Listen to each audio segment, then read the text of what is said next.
नमस्कार बच्चों, कैसे हैं आप सब? आशा करती हूँ आप सभी अच्छे होंगे, स्वस्थ होंगे, खुश होंगे और अपनी पढ़ाई भी अच्छे से कर रहे होंगे। तो जैसे कि आप सभी यहाँ पर जानते हैं कि हम यहाँ पर अपनी परीक्षाओं की तैयारी में लगे हैं और बिल्कुल अपनी पूरी मेहनत यहाँ पर कर रहे हैं।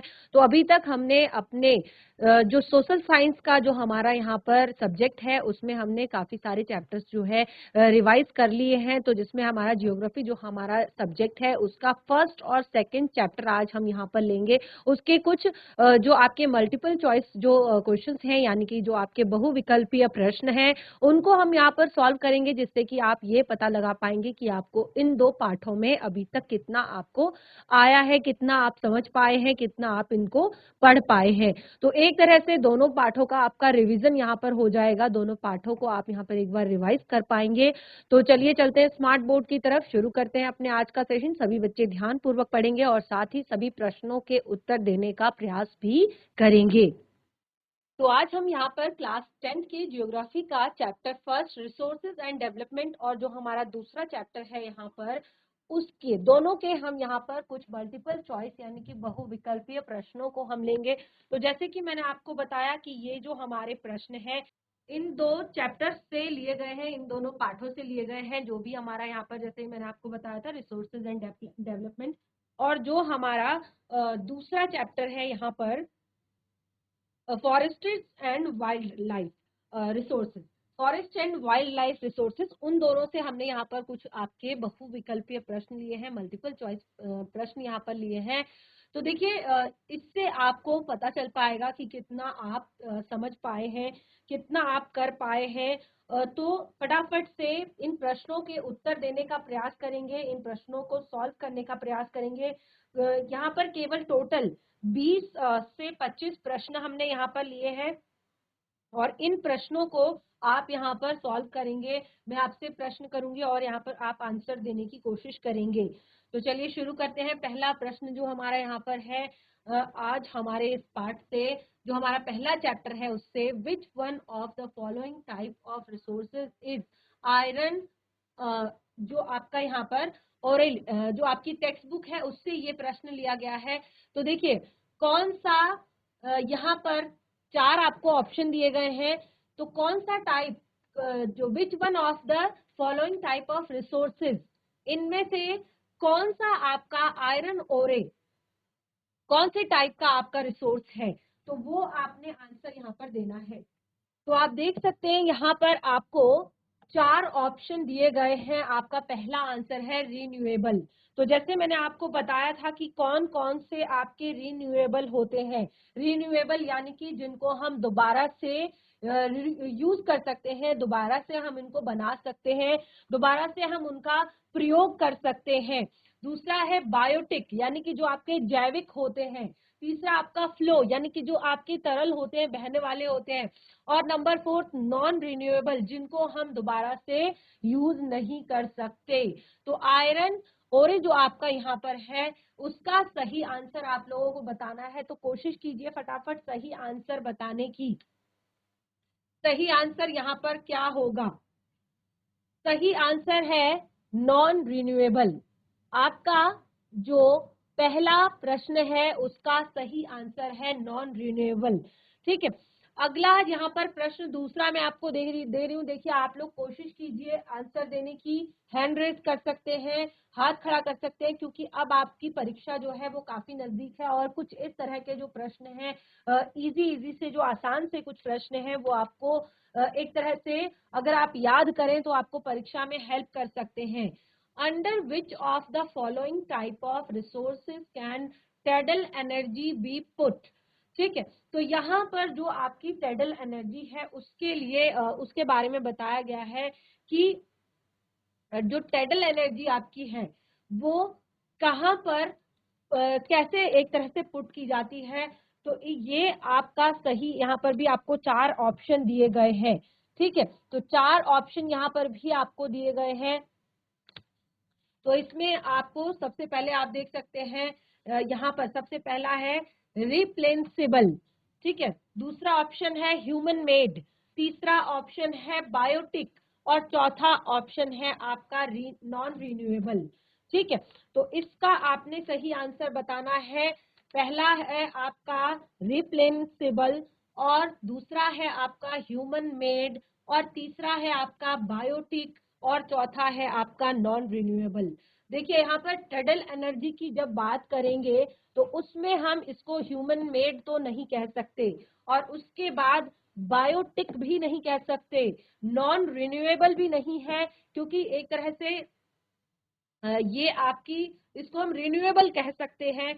तो नॉन रिन्यूएबल भी आपका आंसर नहीं है, तो इस आपका सही आंसर जो इसमें है सेकंड वाले का, ये है आपका रिप्लेसेबल।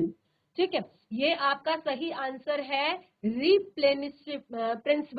ठीक है, तो इसको आप नोट कर लीजिए, और देखिए कोशिश करते रहिए, जितना आपको आ रहा है कोशिश करते रहिए, हैंड रेज कीजिए साथ में आंसर देने के लिए। 2 प्रश्न हमने यहाँ पर किए हैं, अभी तक बच्चे यहाँ पर हैंड रेज नहीं कर रहे हैं एक तरह से, तो आगे बढ़ते हैं। अगला, which one of the following is the main cause of land degradation in Punjab? Which one of the following is the main cause of land degradation in Punjab? Punjab में land degradation का main cause क्या है? ठीक है, तो यहाँ पर 4 option इसमें भी आपको दिए गए हैं। ठीक है, तो 4 ऑप्शन जो है आप देख सकते हैं। पहला ऑप्शन है आपका इंटेंसिव कल्टीवेशन, अगला है आपका डिफॉरेस्टेशन, अगला है ओवर इरिगेशन, और चौथा है आपका ओवर ग्रेजिंग। तो आपके 4 यहाँ पर ऑप्शन दिए गए हैं। आपको जो, क्योंकि चैप्टर आपने बहुत अच्छे से पढ़ा है, और मुझे लगता है क्योंकि ये कॉमन सा आपका प्रश्न भी इसको आप कह सकते हैं कि पंजाब में लैंड डिग्रेडेशन एक तरह से क्यों होता है ज्यादा। तो देखिए जो आपका यहाँ पर 4 ऑप्शन दिए गए हैं, इसमें से सही आंसर कौन सा है? तो देखिए आप सभी को पता है, आप कॉमन चीजें यहाँ पर यूज करेंगे किसी भी प्रश्न को याद करने के लिए। तो जैसे आप पंजाब को जानते हैं कि पंजाब को लैंड ऑफ द रिवर्स भी कहा जाता है, क्योंकि एक तरह से वहां पर 5 नदियां जो है बहती है, तो काफी ज्यादा वहां पर एक तरह से पानी की बहुत ज्यादा एक तरह से समस्या नहीं है, काफी अच्छे से वहां पर सिंचाई के एक तरह से प्रॉपर साधन भी है, सब कुछ है। तो ओवर इरिगेशन इसका सही आंसर हो सकता है, एक आपका सही आंसर इसका है ओवर इरिगेशन। तो बिल्कुल आप यहाँ पर आप बता सकते हैं कि पंजाब में लैंड डिग्रेडेशन का जो मेन कॉज है वो है ओवर इरिगेशन। तो आप इस पर सही आंसर टिक लगाएंगे। देखिए आप लोग भी कोशिश कीजिए प्रश्नों का उत्तर देने की। अगला हमारा प्रश्न है number 4, in which of the following states is terrace cultivation pursued? तो देखिए टेरेस कल्टीवेशन आपने सुना होगा कि टेरेस कल्टीवेशन क्या होता है, आपने चैप्टर पढ़ा होगा।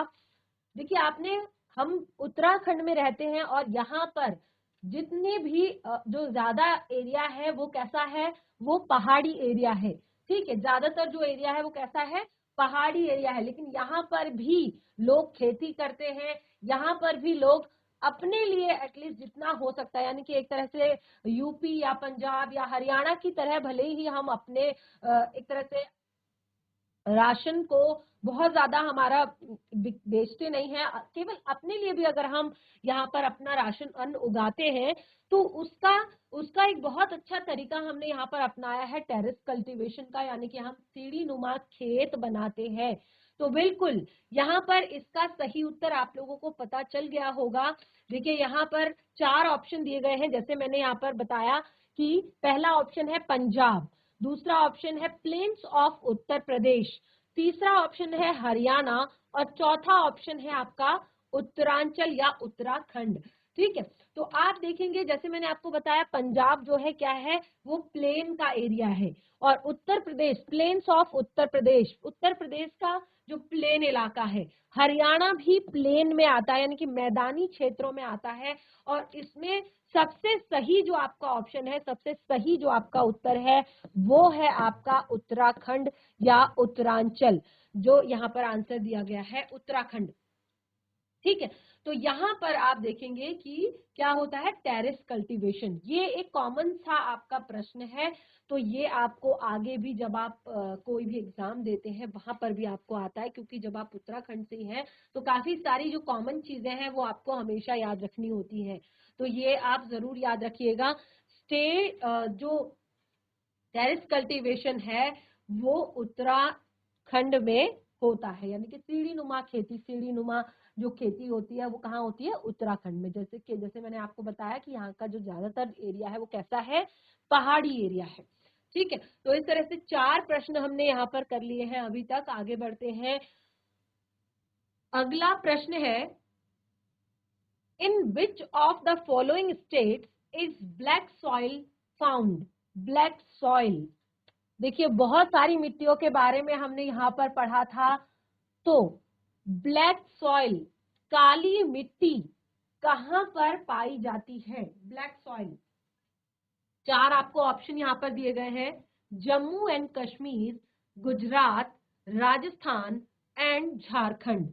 तो आप देखेंगे कि जो हमने यहाँ पर आपको 4 ऑप्शन दिए हैं, देखिए सारी जो जगह है, जैसे आप देखेंगे जम्मू एंड कश्मीर तो वो एक पहाड़ी क्षेत्र है। उसके बाद आपका आता है जो राजस्थान, वहां की जो मिट्टी है वहां पर आपको अलग मिट्टी देखने को मिलती है। झारखंड की जो मिट्टी है वहां पर आपको एक तरह से जो आपकी सॉइल फॉर्मेशन जो होता है उसमें टेम्परेचर का या इन्वायरमेंट का भी बहुत ज्यादा असर पड़ता है। ठीक है। जैसा वहां का इन्वायरमेंट होगा, जैसा वहां का टेम्परेचर होगा, जैसा एक तरह से जिस तरह की वहां पर का वातावरण वहां पर होगा, तो सॉइल फॉर्मेशन में भी असर पड़ता है। तो हम ब्लैक सॉइल की बात कर रहे हैं, तो ब्लैक सॉइल जो हमारी पाई जाती है उसका हमारा सही आंसर है गुजरात। ब्लैक सॉइल कहाँ पाई जाती है, ब्लैक सॉइल पाई जाती है गुजरात में। ठीक है। तो यहाँ पर हमने काफी सारी चीजें जो है क्लियर कर ली है अभी तक। अगला है, what percentage of our land, कि हमारी जो लैंड है, हमारी जो जमीन है, should be under forest according to the national forest policy. National forest policy के अनुसार, जो नेशनल फॉरेस्ट पॉलिसी 1952 में बनाई गई थी, उसके अनुसार what percentage of our land should be under forest, यानी कि कितना जो हमारा लैंड एरिया है, यानी कि हमारे देश का, यहाँ पर उत्तराखंड की बात नहीं हो रही है या किसी राज्य की बात नहीं हो रही है, यहाँ पर पूरे देश की बात हो रही है। पूरे देश में नेशनल फॉरेस्ट पॉलिसी 1952 के अनुसार कितना जो हमारा एरिया है वो फॉरेस्ट के अंदर आता है, वो आपका फॉरेस्ट के अंदर आता है, वो आप यहाँ पर एक बार देख लीजिए। तो इसका सही आंसर देखिए, आपको यहाँ पर 4 ऑप्शन दिए गए हैं, 33%, 22.5%, 31% और 30%। तो देखिए ये कुछ कॉमन चीजें, जैसे ये वाला जो आपका प्रश्न है, ये भी मुझे लगता है कि आपको आगे भी बहुत काम आने वाला है, और एग्जाम में भी इस तरह के कुछ कॉमन से प्रश्न जो है आ सकते हैं। तो यहाँ पर आप देखेंगे इसका जो सही उत्तर है वो है आपका 33%, यानी कि जो हमारी जो पूरी एक तरह से लैंड है, हमारी जो पूरा जो जमीन एरिया है, मिट्टी वाला जो हमारा पूरा एरिया है, उसमें नेशनल फॉरेस्ट पॉलिसी के अकॉर्डिंग 33% जो है क्या है, फॉरेस्ट के अंदर वो आता है। ठीक है। तो ये आपके 6 प्रश्न हमने यहाँ पर सॉल्व कर दिए हैं, और आप लोग भी आंसर देने की कोशिश करेंगे, आप लोग भी उत्तर देने की कोशिश करेंगे, क्योंकि आप लोग चैप्टर भी पढ़ रहे हैं और साथ में एग्जाम की तैयारी भी कर रहे हैं, तो इससे क्या होगा, एक तरह से आपको थोड़ा सा कुछ चीजें, कई बार होता है हम सारी चीजें पढ़ लेते हैं लेकिन कुछ चीजें हमारी छूट जाती हैं, और इस तरह से अगर हम पढ़ेंगे तो काफी सारी चीजें हमें यहाँ पर मिल जाएंगी। तो अगला प्रश्न लेते हैं हम यहाँ पर, प्रश्न 7। Materials in the environment which have the potential of satisfy human needs, but human beings do not have appropriate technology to access them are called। कुछ चीजें, ठीक है, जो बहुत सारा मटेरियल्स इन द एनवायरमेंट, जो मटेरियल है हमारे एनवायरमेंट का, which have the potential to satisfy human need, उसके पास काफी पोटेंशियल है एक तरह से कि वो ह्यूमन नीड्स को, इंसान की जरूरतों को पूरा कर सकता है, ठीक है। Human beings do not have, but human beings do not have appropriate technology, लेकिन ह्यूमन बीइंग्स के पास, ह्यूमन के पास, मनुष्य के पास एप्रोप्रिएट टेक्नोलॉजी नहीं है टू एसेस देम, उनको एक तरह से संरक्षित करके रखने की, तो उसको हम क्या कहेंगे, आर कॉल्ड, क्या कहेंगे, पोटेंशियल रिसोर्सेज, स्टॉक, या डेवलप्ड रिसोर्सेज, या रिजर्व। तो 4 ऑप्शन आपको यहाँ पर दिए गए हैं, क्या उसका सही उत्तर है, आप एक बार कोशिश कीजिए, सभी बच्चे प्रश्न को समझिए और फिर उसके उत्तर को देने का प्रयास कीजिए, ठीक है। तो देखिए यहाँ पर हमने कहा कि materials in the environment which have the potential to satisfy human needs, but human being do not have appropriate technology to assess them are called, क्या कहलाता है। तो देखिए इसका जो सही उत्तर है वो है आपका स्टॉक, सही उत्तर है स्टॉक। पोटेंशियल रिसोर्सेज नहीं है, डेवलप्ड रिसोर्सेज नहीं है, या रिजर्व भी इसको हम नहीं कहेंगे, इसका सही उत्तर है स्टॉक। तो कुछ चीजें जो है आप एक तरह से याद कर लीजिए यहाँ पर, कि जो ह्यूमन बीइंग है उसके पास जो एप्रोप्रिएट टेक्नोलॉजी नहीं है टू एसेस करने के लिए उन मटेरियल्स को जो हमारी ह्यूमन नीड्स को पूरा करती है, ठीक है। तो आगे बढ़ते हैं अगले प्रश्न की तरफ। अगला देखिए यहाँ पर जो हमारा प्रश्न है ये बहुत ही महत्वपूर्ण है, ये हमने क्लास में चैप्टर में भी पढ़ा था और मैंने आपको अलग से भी ये पढ़ाया था कि जो हमारा रिसोर्सेज में हमने पढ़ा था कि नेशनल रिसोर्सेज क्या होते हैं, या पर्सनल रिसोर्सेज क्या होते हैं, या एक तरह से बायोटिक क्या होते हैं, एबायोटिक क्या होते हैं। तो कुछ हमारे नेशनल रिसोर्सेज होते हैं जो हमारे पूरे देश, कहते हैं एक तरह से जो पूरे देश के जो हमारे संसाधन है, ठीक है। तो उसमें से यहाँ पर India's territorial water extend up to distance of, India's territorial water extends up to distance of, तो एक तरह से हमारे देश के जो चारों तरफ का समुद्री एरिया है, देखिए जो हमारे देश का नक्शा है, हमारे देश का एक तरह से वो भी क्या है, हमारा नेशनल रिसोर्स है। हमारे देश में जितने भी फॉरेस्ट है वो क्या है, वो भी हमारे नेशनल रिसोर्सेज हैं। हमारे देश की जितनी भी एक तरह से वाटर, पानी की जो भी हमारे देश में एक तरह से जितनी नदियां हैं या जो भी चीजें हैं वो सब क्या है, नेशनल रिसोर्सेज है। तो यहाँ पर हमने कहा India's territorial water extend up to, यानी कि कहाँ तक जो हमारे देश का, मैंने कहा कि जो देश का समुद्री, जो देश के आसपास समुद्र होता है उस देश में, उस देश के कुछ एरिया तक उसी देश का एक तरह से उसमें अधिकार होता है, यानी कि उसको उस देश का संसाधन कह सकते हैं। तो कितना है इंडिया का टोटल डिस्टेंस जो वाटर का है, यानी कि समुद्र का। तो यहाँ पर मैंने आप लोगों को देखिए यहाँ पे 4 ऑप्शन आपके दिए गए हैं, 12 किलोमीटर के दिया गया है, 12 नॉटिकल माइल्स दिया गया है, 19.2 माइल्स का दिया गया है, 200 नॉटिकल माइल्स दिया गया है। तो जबकि इसका सही आंसर हमने पढ़ा था 12 नॉटिकल माइल। इसका सही आंसर हमने पढ़ा 12 नॉटिकल माइल। तो ध्यान रखिएगा 12 नॉटिकल माइल इसका सही आंसर है। तो देखिए चैप्टर को इसीलिए आपको ध्यान से पढ़ना होता है, लेकिन ये आपका मल्टीपल चॉइस जो यहाँ पर प्रश्न हम कर रहे हैं, ये आपका एक बहुत अच्छा तरीका है कि आप चैप्टर को रिवाइज कर सकते हैं और जो भी चीजें आपको लगता है कि आप भूल गए हैं या महत्वपूर्ण है तो आप उसको पढ़ सकते हैं, दोबारा से याद कर सकते हैं। अगला देखिए बहुत ही इंटरेस्टिंग था हमारा प्रश्न है यहाँ पर, resources that take long geological time for their formation are called.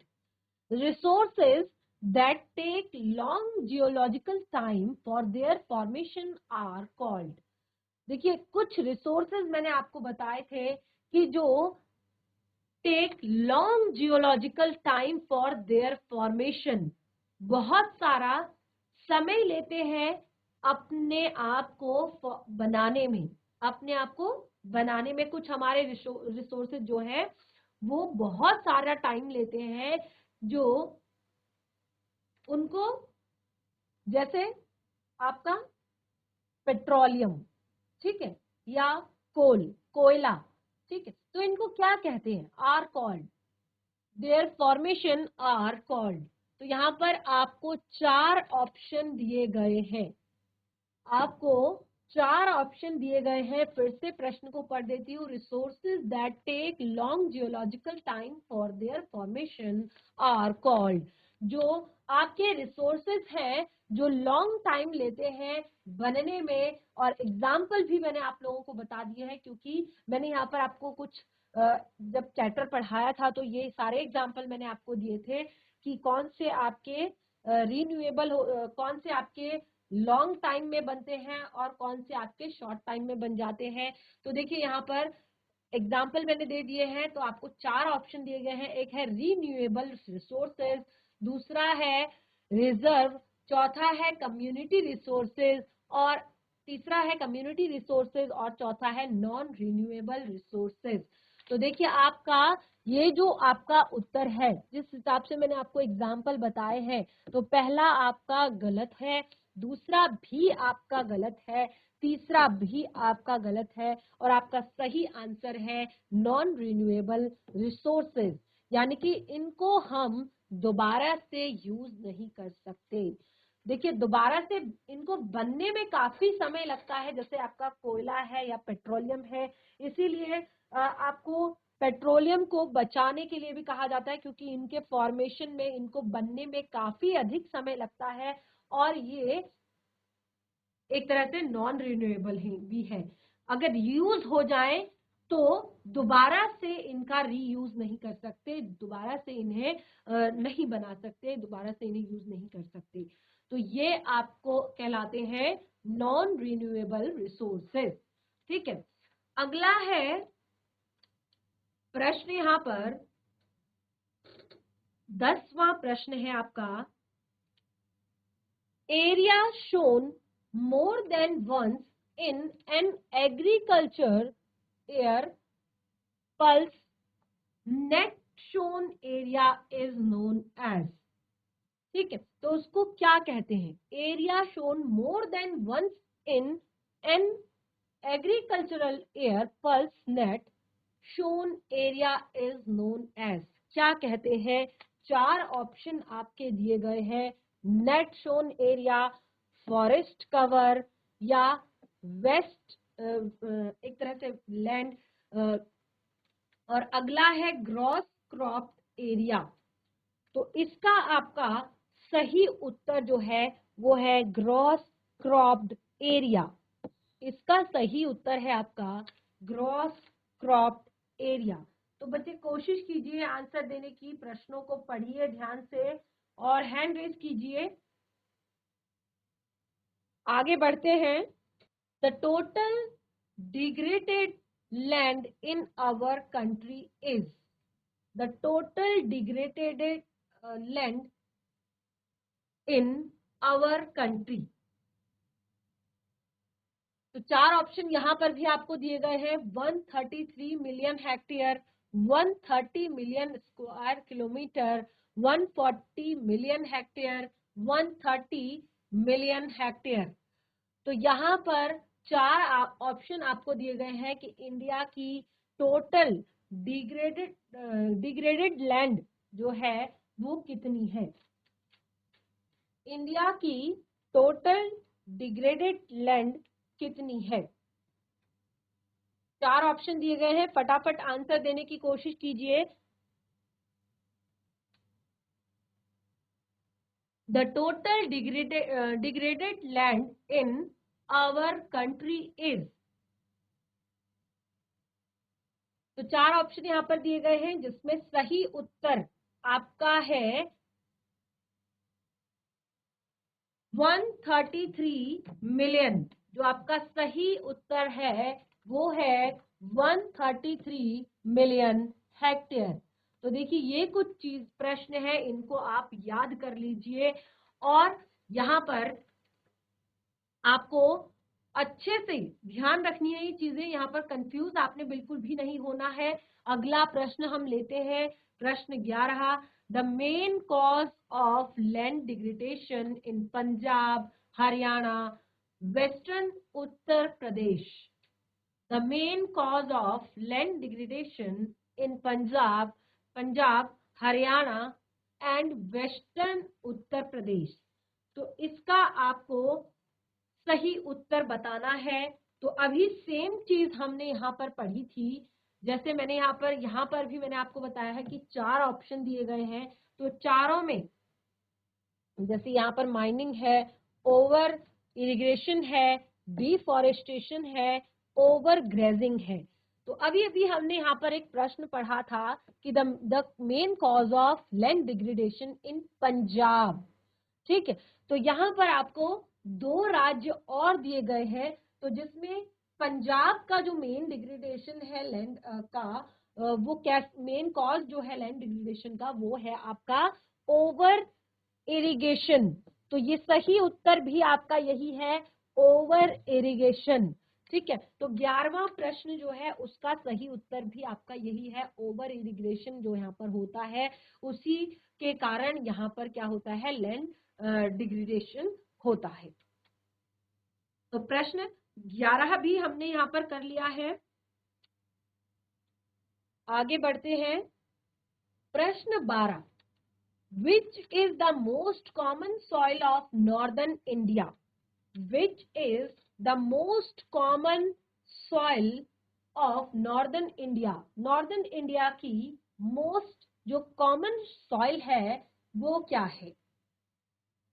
4 option यहाँ पर दिए गए हैं आपको, ब्लैक सॉइल और आपके laterite soil, alluvial soil, red soil. तो 4 ऑप्शन आपको दिए गए हैं।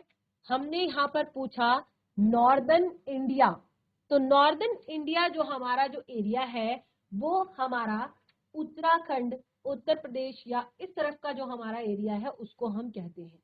तो इसका आपका जो सही उत्तर है वो है आपका सी, एल्यूवियल सॉइल, जो कि एक तरह से आप कह सकते हैं कि उत्तराखंड में पाई जाती है। एल्यूवियल सॉइल जहाँ पर काफी सारी जो नदियां हैं वो है, और नदियों के जो किनारे हैं वो ये सॉइल वहां पर पाई जाती है। तो बहुत सारा जो हमारा एरिया है, आप देखते हैं उत्तराखंड में काफी सारी नदियां हैं और इसी तरह से, तो ये आपका सही उत्तर यहाँ पर है। तो अगला देखिए आप, red soil is mostly found. तो इस तरह से देखिए काफी सारे इजी से, काफी सारे आसान से आपके उत्तर प्रश्न है यहाँ पर कि red soil is mostly found, कि लाल मिट्टी, red soil is mostly found ज्यादातर कहाँ पाई जाती है, लाल मिट्टी। तो देखिए यहाँ पर 4 ऑप्शन आपको दिए गए हैं, parts of Jammu and Kashmir, upper Ganga plains and eastern and southern part of Deccan plateaus. तो यहाँ पर जो एक तरह से, और नन ऑफ एबव, यानी कि 4 ऑप्शन दिए गए हैं जिसमें एक है नन ऑफ एबव, यानी कि ऊपर दिए गए में से कोई भी नहीं। लेकिन यहाँ पर आपका जो सही उत्तर है, क्योंकि जो रेड सॉइल होती है वो मोस्टली कहाँ पर पाई जाती है, प्लेट्यूज में पाई जाती है, यानी कि पठार में पाई जाती है। तो ये आपका सही उत्तर आपका ये हो सकता है। तो इस तरह से काफी सारे और भी हमारे यहाँ पर प्रश्न हैं, बहुत सारे इजी इजी भी प्रश्न हैं, कुछ ऐसे भी हैं जो आपने चैप्टर में पढ़े हैं, कुछ ऐसे भी हैं जो आपने नहीं पढ़े हैं। तो कोशिश कीजिए नेक्स्ट टाइम आप चैप्टर को एक बार फिर से पढ़कर आइए और अगले चैप्टर को भी एक बार पढ़कर आइएगा, क्योंकि अगला जो हमारा होगा वो हम अगले जो हम यहाँ पर क्वेश्चन लेंगे वो अपने नेक्स्ट चैप्टर से लेंगे।